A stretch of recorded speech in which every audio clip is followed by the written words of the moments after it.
Eu nunca falei de Junji Ito no VideoQuest, o que é muito esquisito, né? Junji Ito é um dos, ou o grande mestre do terror em mangá. Tem, obviamente, muitos outros autores. Eu nunca lembro o nome do cara, do autor do Gegege no Kitaro. Ele morreu recentemente, inclusive. Mas enfim, o Junji Ito é um dos, e provavelmente o mais famoso mundialmente, eu diria, porque as obras dele têm uma ampla aceitação fora do Japão, tem um certo mito do Junji Ito como um grande mangaka de terror.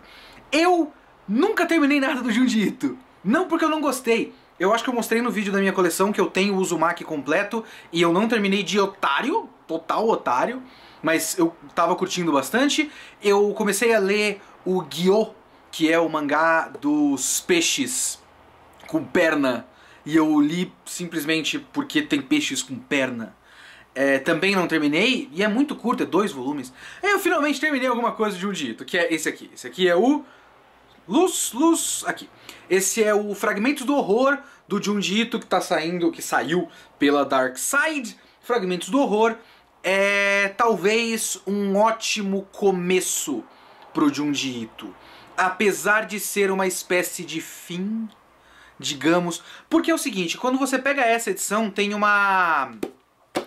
um texto do próprio Junji Ito aqui no fim. Onde está? Ah, minha filha, tem um pós-fácil do Junji Ito dizendo, falando sobre as condições nas quais ele escreveu esse Fragmentos do Horror. Aparentemente ele estava há 8 anos sem escrever nada de horror. Eu realmente não acompanho a carreira dele. Eu não sei se ele estava fazendo outras coisas, outros tipos de mangá, ou se ele não estava fazendo mangá nenhum. Mas ele ficou 8 anos sem fazer horror. E aí ele fez essa coletânea, vários contos, várias historinhas curtas. Algumas tem cerca de 20 páginas, a primeira tem tipo 5, então varia bastante. E no próprio texto, o Junji Ito diz que ele está enferrujado e que ele estava tentando voltar à velha forma dos velhos tempos e tal. E realmente percebe-se, porque eu não sou uma pessoa de se interessar por terror, horror, suspense, esse tipo de coisa, sobrenatural, monstro. Não é o meu bagulho, eu realmente não ligo. Não bato o olho e quero ver. Eu sempre me interessei por Junji Ito por conta da importância dele para o mangá, e não porque eu gosto de terror ou horror. E eu gosto do Junji Ito, das duas coisas que eu li até a metade dele, porque o que ele faz não é te dar um susto, não é deixar você exatamente com medo. O que ele faz é uma coisa que eu acho interessante e que me pega, que é te deixar desconfortável. Pelo menos essa é a minha leitura. É menos o susto, é menos o medo, e é muito mais o estranhamento e o desconforto. São imagens que incomodam. São situações e ideias esquisitas que incomodam. O Uzumaki, ele consegue extrair desconforto de um monte de espirais. E eu acho isso meio genial. Que você vai lendo e aquela coisa vai, sabe, entrando em você, porque tá tudo torcido e tal. E o clima de paranoia no Gyo, por exemplo, eu juro pra você que tem um momento que os personagens falam do cheiro, e eu meio que senti o cheiro. Sabe quando a coisa meio que entra na sua cabeça e você... Caralho, sabe? Ele coloca esse desconforto em você. Nesta coletânea, ele consegue isso às vezes. Porque boa parte disso aqui é como se fosse uma coletânea de ideias. Muitas dessas ideias não dão uma história completa. Muitos desses contos são quase como, sei lá, sabe num filme de terror que você tem aquela primeira cena que te apresenta mais ou menos o conceito do filme e depois dá o nome do filme e aí você entra na história per se? É mais ou menos isso que acontece bastante aqui. A primeira história, que é a Futon, ela tem tipo 5 páginas mais ou menos, e É mais a ideia, mais uma vez, esse aí é mais a ideia do que uma história per se. O cara vê demônios e tal, e aí tem um twistzinho no fim.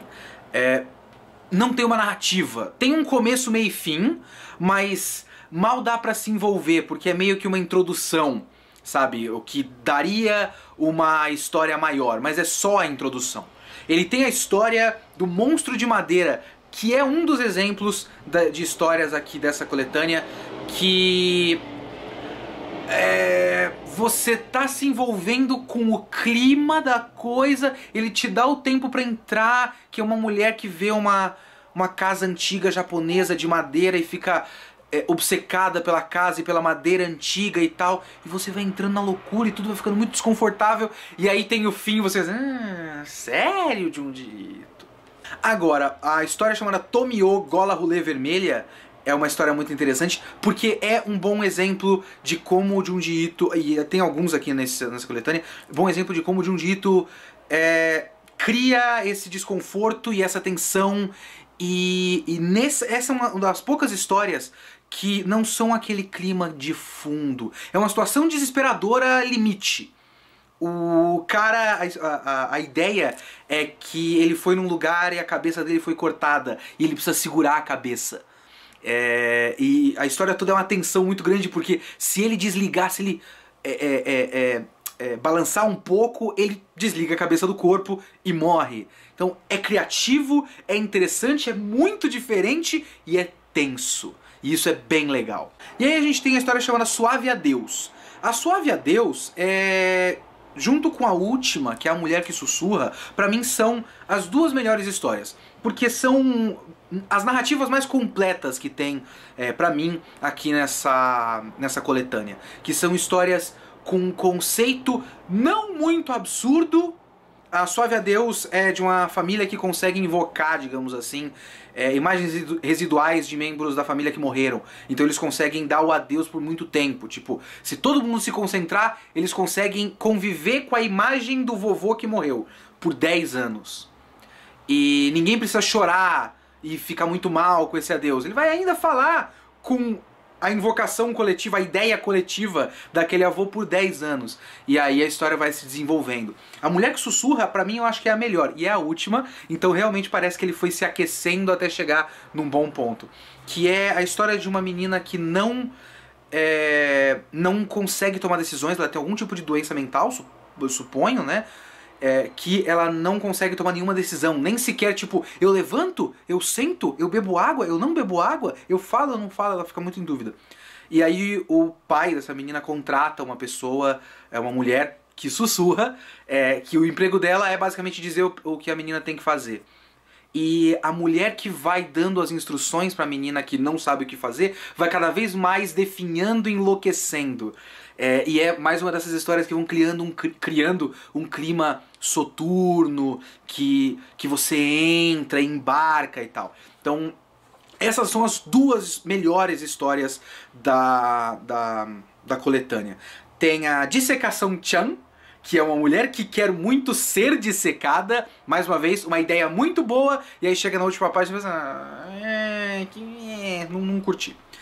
Pássaro Negro é uma história muito legal de... também alguma coisa muito esquisita está acontecendo, sabe? E aí tem que entender. E aí quando tem o twist no fim, não é como o twist do Dissecação Chan. É um twist bastante interessante, que cria um conceito, uma criatura e tal. É bem legal. E a Magami Nanakuse é o nome de uma escritora. É uma história de uma escritora que... eu não entendi. Eu juro pra vocês, eu não sei se isso é paródia de alguma coisa, mas é uma escritora que cria personagens com tiques e ela sequestra pessoas pra... não sei. É tudo muito esquisito. Leiam a coletânea e leiam essa história. Eu não sei o que tirar. Eu não sei se é terror, eu não sei se é comédia, eu não sei se tá parodiando alguma coisa muito específica que aconteceu lá no Japão, de alguma escritora que tinha uma mania muito estranha. Eu não sei. Eu não sei se eu tenho que achar engraçado, eu não sei se eu tenho que achar horripilante. Essa história é a mais confusa. Então a gente tem algumas fraquinhas, algumas que tem um twist idiota e algumas que tem ótimos conceitos, ótimas narrativas, começo, meio, fim, personagens, conflitos, Então essa narrativa meio que tem...